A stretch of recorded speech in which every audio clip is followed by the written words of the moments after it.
What's up guys, this is Hardik here and this here is the Galaxy Note 2.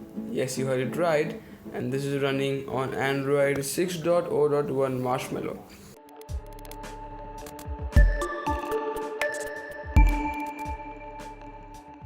So I'll just quickly go into your settings and scroll down to about phone, and there you can see it's on Android 6.0.1, which is the latest. And if you just tap on here, you get the game of the Marshmallow. So that's pretty cool. I'll just quickly see if I get more than one. Yep, I got one. So as you can see, that was the Android 6.0.1 on the Galaxy Note 2. So let's hop into the settings again and jump down to about phone, and as you can see it's 6.0.1 and the device name is GTN7100 and it's running on Cyanogenmod and it's based on CM13. So basically, as you can see, the build number is CM7100 user debug 6.0.1 and it's on January 1st Android security patch level. It should have an update, but it doesn't have an update as of now. I checked it just before making this video, and as you can see, there are no new updates found. So that's pretty strange. It should have been running on the March already, or even Feb would have been fine, but it's okay. Let's check the settings real quick. So basically, you have all the basic stuff that you used to get on Samsung, like the NFC is still present and all the things. The Wi-Fi is working fine. The cellular network is working fine as well. As you can see, I have all the range covered here already. So Wi-Fi has no issues. Cellular network has no issues as well. Bluetooth is working fine as well. So no issues in that. Sounds, as you can see, you have every single thing, and you also have vibrator intensity. So you can just change the intensity of the vibration motor. So it's on 50%, so let it be on 50%. Scrolling down, if you go into display and lights, as it's based on CM or Cyanogenmod, you have the LCD density option over here. It's 320 dpi at the moment, but you can change it on your liking. Then scrolling up, you can expand. You have an option for expanded wall desktop. Then you can wake on plug, double tap to sleep as well. So if you just double tap on the status bar, it goes to sleep. And this here is the lock screen, as you can see here. Swipe here for Google Now, swipe here for the camera. There we go. And swipe up to unlock the device. Then you have live display, brightness, adaptive brightness as well. So you can mess with that if you want, but I won't. Then you have themes, which is quite obvious in Cyanogenmod devices. So you can hit on get more, it will take you to the Play Store. You can download many themes and customize your device as per your liking. So that's a good thing about Cyanogenmod ROMs, that you can customize it or as per your liking. So going down to notifications, you have a heads up. That's the pop-up that you get while you have a notification. Do not disturb mode is here. App notification access. You can access or grant access to the apps to show you their notifications. So that's pretty cool. Lock screen, you can set a lock screen message, display music visualizer. That's the thing that you get when you play music. Then you can even edit lock screen shortcuts. So there you can see dialer was here. It's changed to the Google Now. So that's pretty cool. Going back, you can also set the lock as swipe or your PIN or password. Then going back to settings, let's scroll down more, and as you can see here, you get buttons. So this actually has the on-screen buttons as well. So as you can see, on-screen nav bar. So if I just turn that on, you get all your on-screen nav buttons over here. So it works pretty cool. No issues with the on-screen button so far. It works pretty fine. The back works fine as well. The multitasking one works great, but it doesn't suit the Samsung displays, as you have the off-screen buttons here as well. So Samsung is more suitable for the off-screen buttons, so that's there. But you can even change the settings of the off screen buttons here as well.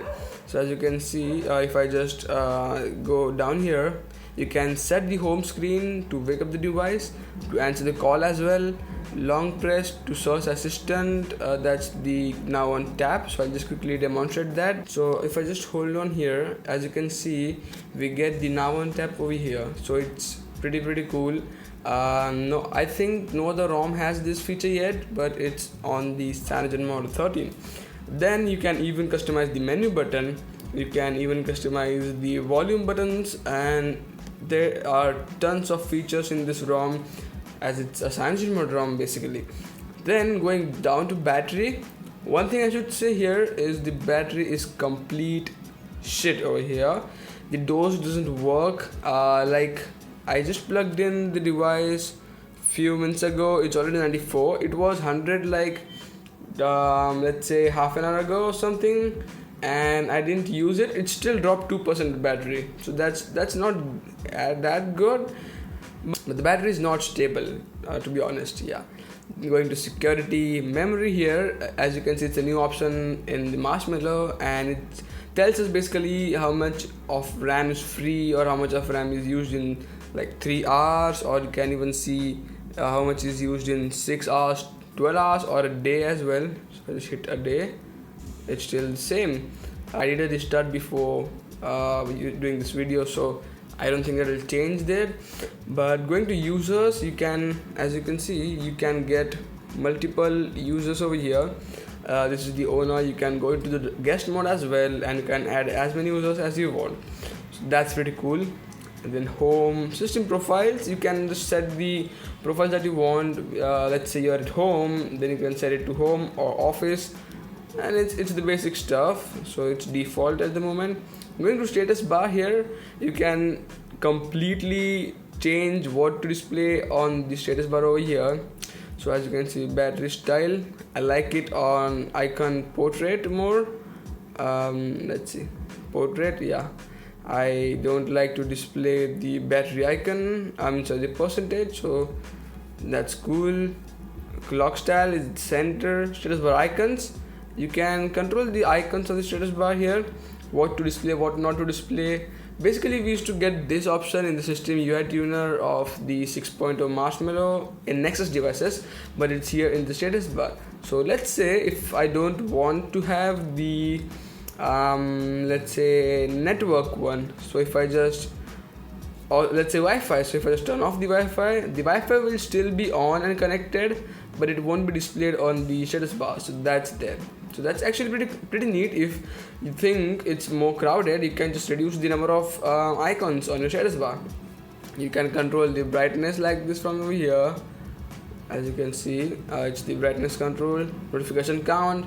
Quick pull down is if I just swipe from over here, it will just take me to the notifications, while if I just swipe from the right, it will take me to the let's say the notification, the quick toggles. So scroll down to apps, accounts, and Google. It's all basic things. Privacy, location, all basic things. Going into the USB and storage. As you can see, if I go into SD card, so this here is the SD card, and if I just go into settings, I can use this as an internal storage as well. So just have to do is format as internal, and let's say your SD card is formatted completely, then set up as an internal device. So that's a pretty cool option that came up with the Marshmallow. So you can, like, if you are on low internal memory, you can add your SD card and make it as your internal memory. So that's pretty cool. Developer options is fine, it's like normal, and then into settings again. So yeah, that's basically all the things you can do to customize your liking, customize your phone to your liking. So it's pretty neat, and yes, it's a Note 2. So basically what I was saying is about the battery life. So battery life is actually pretty bad. It's not good at all. Maximum SOT that I think I'll get will be not more than 3.5 hours or something, because as you can see, it's already let's see, 93. So it's like dropped 1% in a minute. So that's pretty bad. It's not good at all. Other than that, everything's working fine. Games are working fine. No lag whatsoever. This ROM handles games pretty cool. Then the GPU rendering on this phone is pretty good as well. No issues whatsoever. Videos working cool. Just a thing that after this update, the speakers are kind of degraded. I mean, the noise that used to come out of the speaker before, it's not the same. It's a bit less than what you expect it to be, and it's basically less than the normal volume you have on your default Samsung ROM. So that's the downside itself. So we'll quickly jump onto the camera, because the camera is the main thing. As you can see, it's the basic Google UI. If you go into settings real quick, resolution and quality, let's see, you have 1080p over here. Let's set it to high. 4:3, 8 megapixels and 2 megapixels, 1.9 megapixel front. So basically, if I just take this device, tap to focus, snap the pic real quick, set it over here again.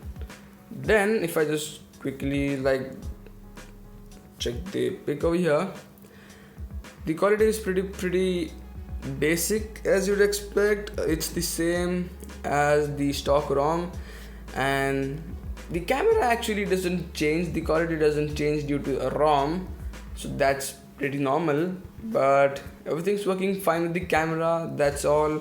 And yeah, the dial is working fine. YouTube and all the apps are working fine. No crash, nothing found yet, and everything working smooth. Sometimes I'm saying the device lags a bit on the lock screen, so the touch responsiveness is not as good as on the stock ROMs, but it's only sometimes. So just a reboot would actually fix that, so no issues there. Is it stable or not? Let me say this thing. If you're not concerned about the battery life, if you're okay with getting 3 to 4 hours or maximum 4 hours of screen on time on this ROM, then you're good to go. It's actually for you. But if you're concerned about the battery life and all the minor things or the minor lags that you'll notice on this ROM, then I don't think so this ROM is for you. You better be off with the stock ROM itself. Either way, you can even try out the Lollipop ROM, which is pretty much stable on the Note devices. So that's there. But if you are not actually okay with the minor bugs, or let's say the actual UI that you get on the Cyanogenmod ROM, except the customization, then this ROM is not for you. But if you are like a root junkie, if you like to root, if you like to customize your device as per your way, then this ROM is definitely for you guys who like to customize the device as far as possible. So this ROM is for you guys who would like to customize the device. Because it's a Cyanogenmod ROM, you can do it as per your wish as well. So yeah, that's been it. Thank you for watching this video. If you like this video, give it a big thumbs up and do subscribe to my channel if you're not already subscribed. And if you have any suggestions for more ROM for me to try, just let me know in the comment section below and I'll just try it for you guys. And I'll see you guys in the next one.